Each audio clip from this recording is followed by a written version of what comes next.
NEC Section 314.17c mandates that all conductors must enter an electrical box through a fitting that is specifically designed for that purpose and is of an appropriate size. While a 2-inch conduit might be physically large enough to contain the conductors, it is absolutely essential that the conduit be equipped with a fitting that has been formally approved for use with the panel board in question. NEC Section 300.22c explicitly prohibits the installation of conductors in any location where they are likely to be exposed to physical damage. Therefore, it is crucial to ensure that the electrical wires are adequately protected from the potentially sharp or abrasive edges of the knockout in the electrical box or the conduit itself.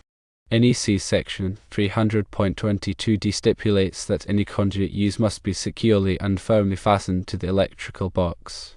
It is imperative to verify that the conduit is properly and securely attached to the panel board to maintain the integrity and safety of the electrical connection. When a panel board is installed in an enclosed space, heat can accumulate within the enclosure. This heat buildup can have a detrimental effect on the performance and longevity of the panel board and its associated components. To mitigate this issue, it is essential to ensure adequate ventilation around the panel board. This can be achieved by leaving some open space surrounding the panel board, allowing for the free circulation of air and the dissipation of heat. When planning an electrical installation, it is always wise to anticipate future needs and modifications. Ensure that there is sufficient physical space within the enclosure to accommodate any potential future additions or modifications to the wiring system. This foresight can save time, effort, and potential rework in the long run. The size of the conduit used for electrical wiring is a critical consideration. While a 2-inch conduit might seem adequate initially, it may not be large enough to accommodate all the wires required, especially if there are plans to add more circuits in the future.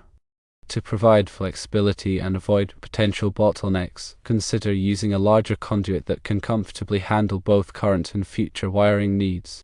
When installing electrical wiring within a conduit, it is highly recommended to leave a pull string inside the conduit.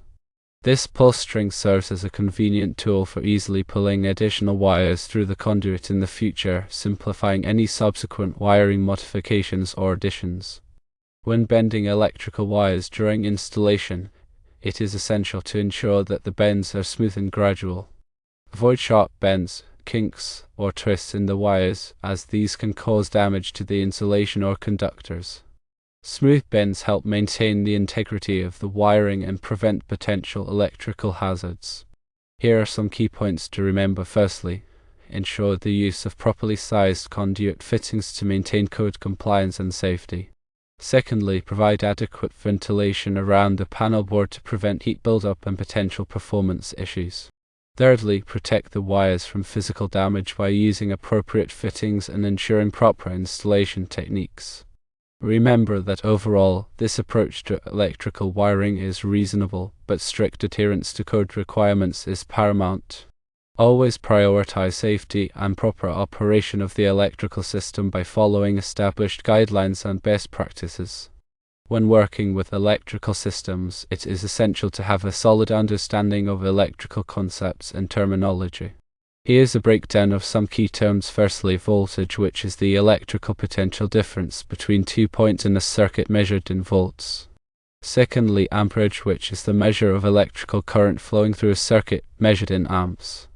Thirdly, ohms, which is the unit of electrical resistance, measuring how much a material opposes the flow of current. Understanding these fundamental units of measurement is crucial for safe and effective electrical work. The National Electrical Code, often referred to as the NEC, is a comprehensive set of standards and guidelines for electrical installations in the United States. It is published by the National Fire Protection Association, or NFPA, and is regularly updated to reflect the latest advancements in electrical technology and safety practices. Compliance with the NEC is essential for ensuring the safety and reliability of electrical systems.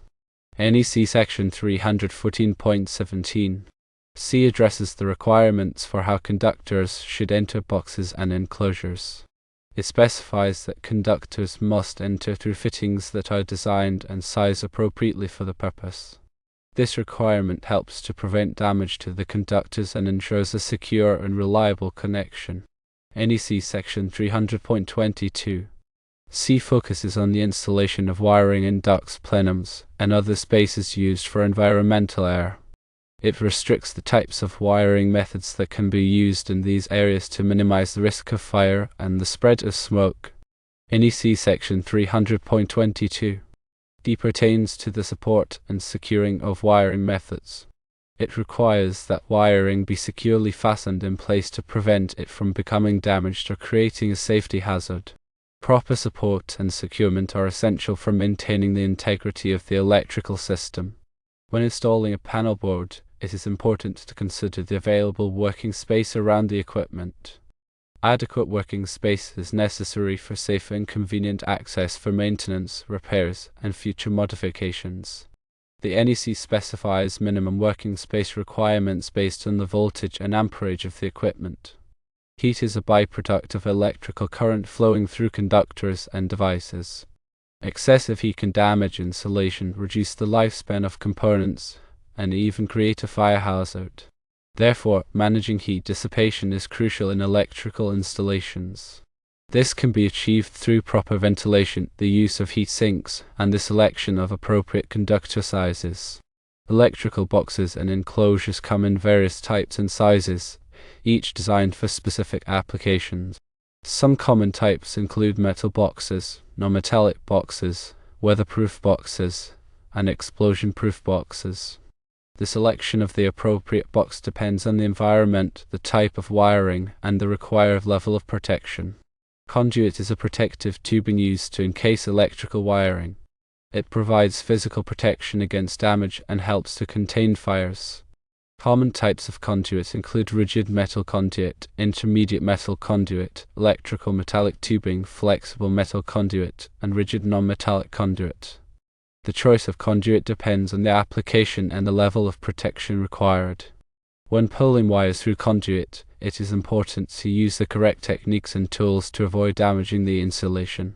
While lubricants can be used to reduce friction and make pulling easier, it is also important to avoid exceeding the maximum fill capacity of the conduit, which is specified in the NEC. Wire bending is a common task in electrical work.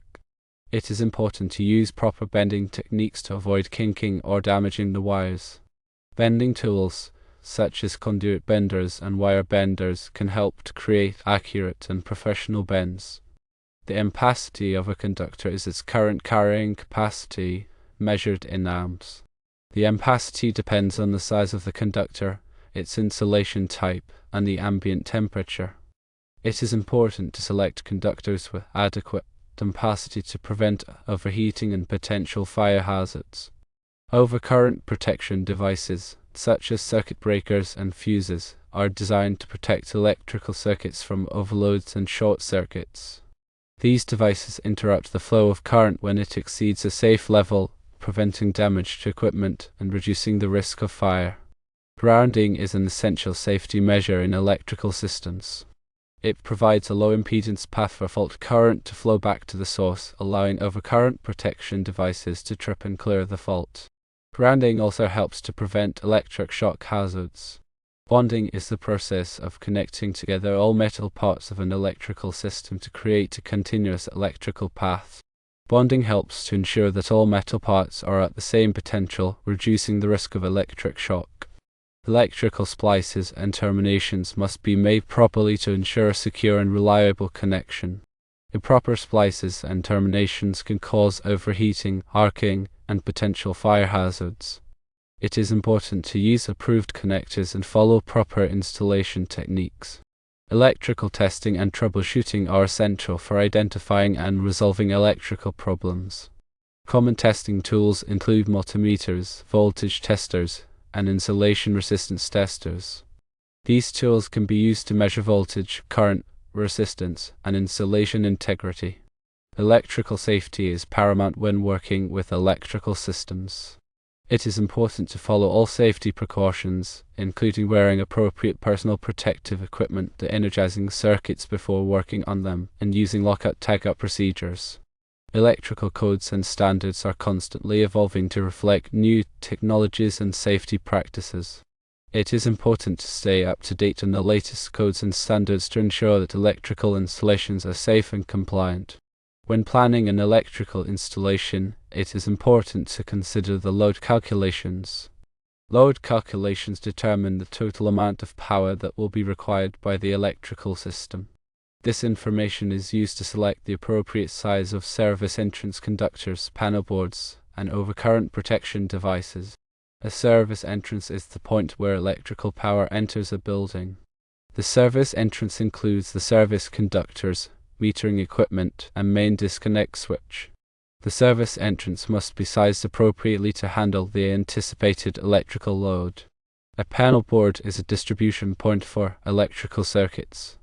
It contains circuit breakers or fuses that protect individual circuits from overloads and short circuits.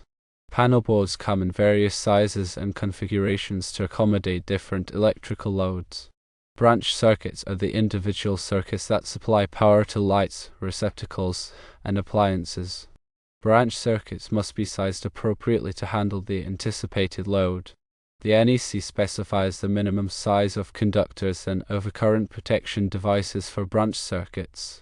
Receptacles are the electrical outlets that provide power to portable equipment. Receptacles must be properly grounded and protected by ground fault circuit interrupters, or GFCIs, in certain locations. Lighting is an important aspect of electrical design. The type and amount of lighting should be appropriate for the intended use of the space. Energy-efficient lighting options, such as LED lighting, can help to reduce energy consumption. Electrical appliances, such as refrigerators, washing machines, and air conditioners, consume significant amounts of power. It is important to select energy-efficient appliances to reduce energy consumption and save money. Electric motors are used in a wide variety of applications. It is important to select motors that are appropriately sized for the load and that are energy efficient. Control systems are used to automate and control electrical equipment. Control systems can range from simple timers and switches to complex programmable logic controllers, or PLCs. Renewable energy sources, such as solar and wind power, are becoming increasingly popular. These sources can provide a sustainable and environmentally friendly source of electricity.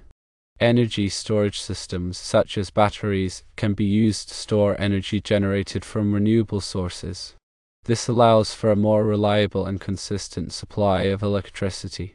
Smart grid technologies are being developed to improve the efficiency and reliability of the electrical grid. These technologies include advanced metering infrastructure, demand response systems, and smart sensors. Electrical safety training is essential for anyone who works with electrical systems. Training should cover topics such as electrical hazards, safe work practices, and the use of personal protective equipment. Regular inspections and maintenance are essential for ensuring the safety and reliability of electrical systems. Inspections should be performed by qualified electricians and should cover all aspects of the electrical system. Troubleshooting electrical problems requires a systematic approach.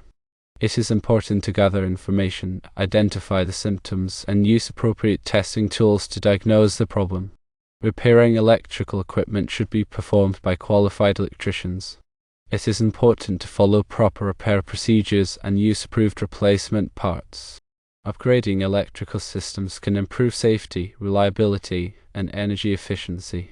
Upgrades may include replacing outdated wiring, installing new panel boards, and adding ground fault circuit interrupters. The NEC is updated every 3 years. It is important to stay up to date on the latest changes to the NEC to ensure that electrical installations are compliant. Electrical codes and standards vary from state to state and locality to locality. It is important to check with the local authorities to determine the applicable codes and standards. Working with electricity can be dangerous. It is important to follow all safety precautions and to seek the help of a qualified electrician if you are not comfortable working with electricity.